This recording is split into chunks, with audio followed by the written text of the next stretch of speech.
خلافت تو رہی بھائی، اب تو دارالخلافہ بھی کوئی نہ رہا. آخری دارالخلافہ استنبول تھا نا، ختم ہوا 1924 میں. کاغذ کے پھاڑنے سے سمجھ نہیں سارا کچھ. جی ہاں. CNN میں انٹرویو کے دوران اعتراف کیا کہ مسلمانوں میں وہابی فرقہ ہم نے اپنے مغربی دوستوں کی خواہش پہ پیدا کیا. ہم نے مساجد اور مدارس پر انویسٹمنٹ کی اور اب ہم اپنے مغربی دوستوں کی خواہش پر اس فنڈنگ کو بند کر رہے ہیں. یہ اس میں انہوں نے کوئی نیا انکشاف نہیں کیا. ہم پہلے بھی کہتے تھے، ہم اب بھی کہتے ہیں، دنیا میں اس وقت جو کام پینڈنگ میں پڑے ہوئے ہیں نا، ان میں سے ایک کام وہابیت کی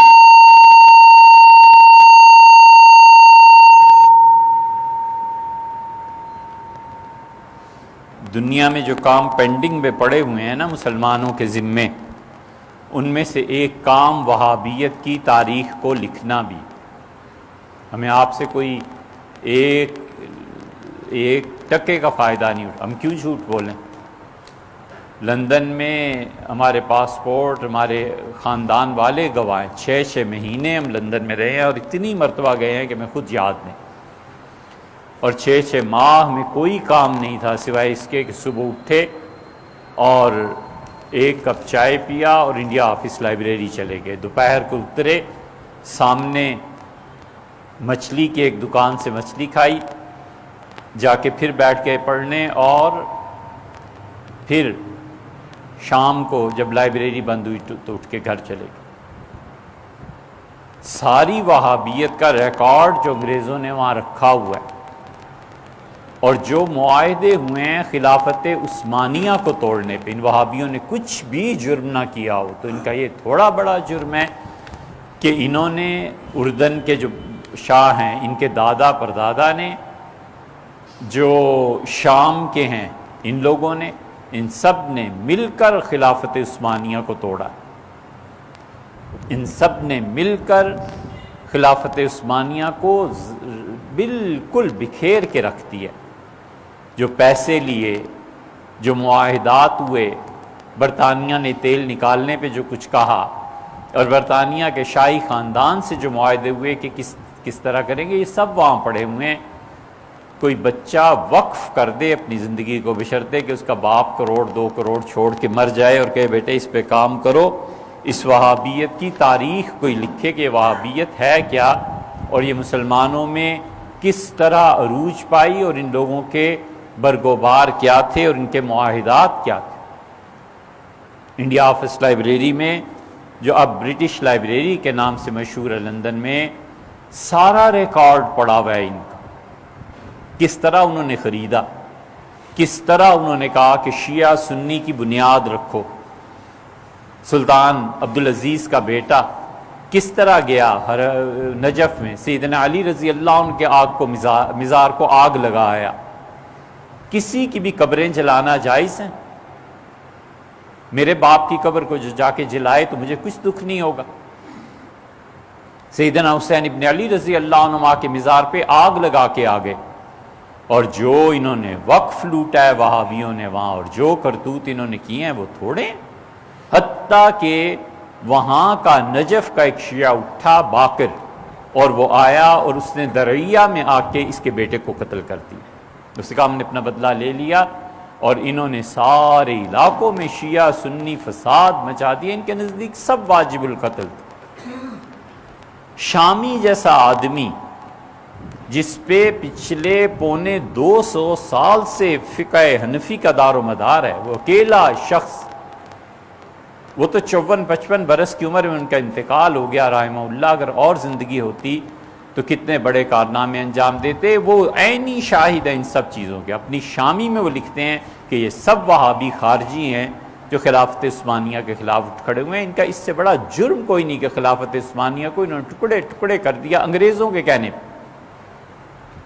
بٹلر نے جو کتاب لکھی ہے وہ مرتب کرنے سے پہلے مر گیا. اس کی یادداشتیں تھیں حضرت رسالت مآب صلی اللہ علیہ وسلم کے روضہ مبارک پر جو حملہ کیا ہے اور نیچے چلے گئے ہیں اور جا کر قبر شریف کو جو توڑا ہے وہ کس کھاتے میں ہے؟ کوئی ایک جرم ہے ان کا؟ یہ تو ابھی 2 سال پہلے کی بات ہے، کہہ رہے تھے کہ حضور اقدس صلی اللہ علیہ وسلم کا مزار سب سے بڑا شرک کا اڈا ہے، لہٰذا راتوں رات کھدائی کرو، رسول اللہ صلی اللہ علیہ وسلم کے جسم مبارک کو نامعلوم مقام پر منتقل کر دو، بعد میں اس پہ بلڈوز کر دینا۔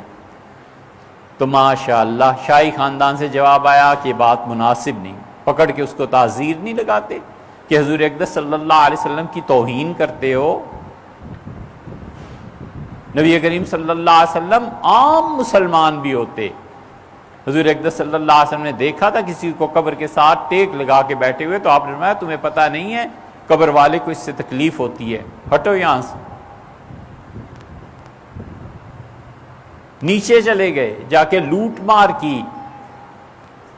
عثمانیوں کا پہلا گورنر جب مدینہ منورہ میں آیا تھا تو اس نے کہا تاجروں کو بلایا، اور پہلی مرتبہ اس نے روضہ مبارک پہ حاضری دینی تھی، اس نے کہا بتاؤ سب سے بڑا ہیرا کون سا ہے؟ بتایا گیا 80,000 تولے سونے کا ہیرا ہے، اس کا لے آؤ۔ 80,000 تولے ادا کیے اور ہیرا سونے کی پلیٹ میں جڑوا کے قبر شریف پہ نیچے چلا گیا، اور بس قبر پہ رکھا اور کہا اللہ کے رسول یہ میری طرف سے آپ کی خدمت میں ہدیہ ہے، بس چپ کر کے ہٹ گیا اور رو پڑا۔ حضور اقدس صلی اللہ علیہ وسلم کی قبر شریف پہ لوگوں کی جانیں قربان ہو گئیں۔ 2 سال تک مدینہ منورہ کا 4 سال تک محاصرہ رہا ہے۔ عثمانیوں نے تلوار نہیں اٹھائی، عثمانیوں نے کہا رسول اللہ صلی اللہ علیہ وسلم کو کیا منہ دکھانا ہے، قیامت میں کہیں گے میرے شہر میں قتل و غارت گری ہوتی رہی، اور انہوں نے بھی ظالموں نے کوئی ایک ان کا ہے، کوئی ایک چیز ہے انہوں نے کی کیا؟ اس کی تاریخ سنائیں۔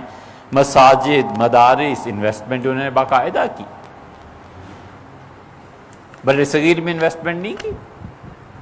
سلفی حضرات، اہل حدیث حضرات، ان کے بڑے بڑے علماء، دیوبندی مکتبہ فکر کے بڑے بڑے علماء، ان کو چندے نہیں دیے کہ جاؤ اور یہ کام کرو۔ افغانستان کی تحریک میں جتنے لوگ شامل ہوئے ہیں، سعودیہ کا پیسہ، عجیب جنگ ہوئی، عربوں کا پیسہ، پٹھانوں کا خون اور یہودیوں کا دماغ، یہ اسلام کے لیے جنگ لڑی گئی۔ دماغ یہودیوں کا، پیسہ عربوں کا، اور خون پھر پٹھانوں کا، کیا ساری امت مسلمہ کا، یہی کیا ہے نا، اور کیا کیا؟ وہ وقت تھا جو آپ کے اگلے سوال کا جواب ہے۔ ایک وقت تھا 1980 میں 90 میں ہم نے دیکھا ہے، اس دور کو اچھی طرح سے پوری دنیا کی قوتیں اہل السنہ کی پشت پناہی کر رہی تھیں اور شیعہ کی شامت آئی ہوئی تھی، اور ہمارے دور میں پوری دنیا کی قوتیں اب ان کے پسے پشت ہیں اور ہماری شامت آئی ہوئی۔ سیاست میں کوئی ایسی غرض ہے ہی نہیں سرے سے، ہم تو صرف اس کو مذہبی اور امت کے حوالے سے دیکھتے ہیں کہ امت میں کیا ہو رہا ہے۔ یہ انویسٹمنٹ نہیں ہے کہ جس کو 2 ڈھنگ کے لفظ فارسی کے پڑھنے نہیں آتے اور عربی کے نہیں پڑھنے آتے، وہ شام کو پورا درس قرآن دیتا ہوتا ہے ٹی وی پہ، اور رمضان آ رہا ہے، فلم ایکٹریس آ گیا اور وہ دین سکھا رہی ہے۔ یہ کون انویسٹمنٹ کر رہا ہے؟ یہ الہات کے علاوہ اور کیا چیز پھیلائی جا رہی ہے؟ اسی لیے اب یہ جو اقدامات ہو رہے ہیں نا، اس پہ افسوس جن لوگوں کو ہے، وہ ان لوگوں کو ہے جن کے پیسے بند ہو گئے ہیں، جن کے چندے مدارس کے بند ہو گئے ہیں، جن کے لیے مشکلات پیش آ رہی ہیں کہ پہلے تو چندہ آتا تھا، اب کیا کریں گے، اب وہاں سے تو چندہ آنے سے رہا، یہ اب چیزیں پیش آ رہی ہیں۔ اونٹ سے کسی نے پوچھا تھا کہ سردیاں اوپر چڑھنا اچھا ہے کہ نیچے اترنا، پہاڑ پہ چڑھنا اچھا ہے کہ اترنا؟ اس نے کہا ہر دو لعنت۔ بھائی یہی حال ہے، وہ جو پہلے مغربی قوتیں کام کر رہی تھیں وہابیت کا پرچار، اور جو اب اس کے خلاف کہہ رہی ہیں، اور اس کے پیچھے جو قوتیں ہیں، دونوں ایک ہی جیسے ہیں یار۔ اللہ کے لیے کیا ہے صحیح چیز؟ کیا اخلاص؟ دوست سے خود دوست کو طلب کرنا ہے۔ اخلاص دوستوں سے اپنی مرادوں کو پورا کرنا نہیں ہے۔ سنسیریٹی کیا ہے؟ وہ جہاں تعلق ہوتا ہے، آدمی کہتا ہے آپ ہی میرے ہو جائیں، مجھے اپنا بنا لیں، یہ سنسیریٹی ہوتی ہے۔ یہ نہیں ہے کہ چونکہ عہدہ ہے لہٰذا اس کے عہدے سے فائدہ اٹھاؤ، پیسہ ہے تو اس کے پیسے سے فائدہ اٹھاؤ۔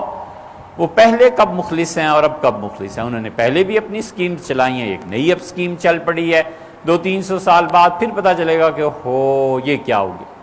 اسی لیے مدینہ منورہ میں جب تباہی ہوئی ہے, صحابہ کرام رضی اللہ عنہ کی قبروں کو توڑا ہے, حضور اقدس صلی اللہ علیہ وسلم کی یادگاریں مٹائیں, صحابہ کرام رضی اللہ عنہ سے زیادہ انہیں خدا کی توحید پتہ چل گئی تھی.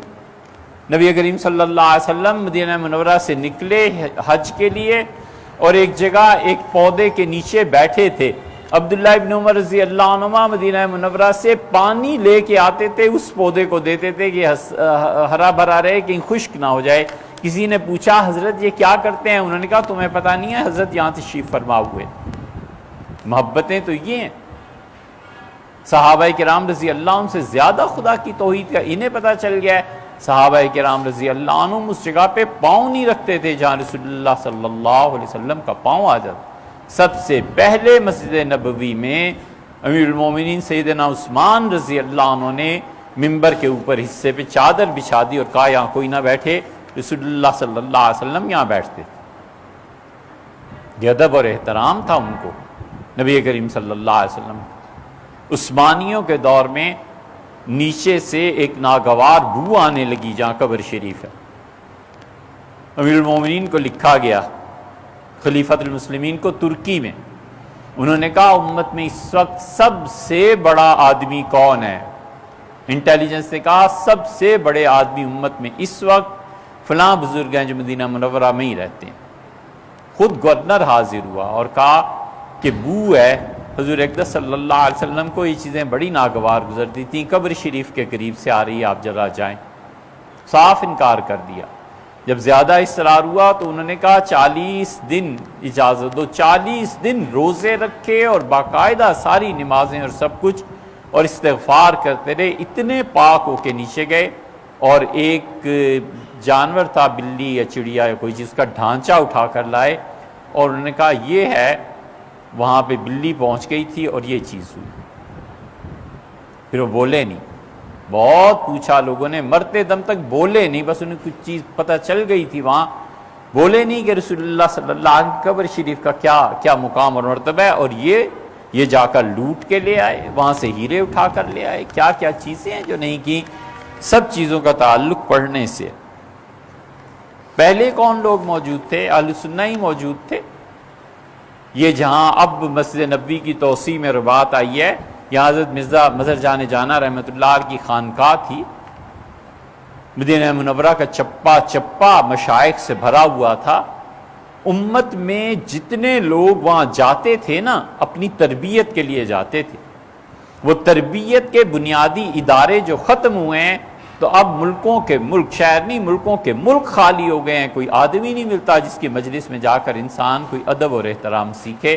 وہ ادارے ختم کر دیے, تباہ کر دیے, مشائخ کو سولی پہ چڑھا دیا. اب ٹھنڈے ہو گئے. اب اس کے بعد پوری امت بے ادبی کے مرض میں مبتلا ہو گئی. اب انہیں پوچھو جا کے کہ یہ کرتوت اور یہ کارنامے ہیں جو تم نے کیے ہیں.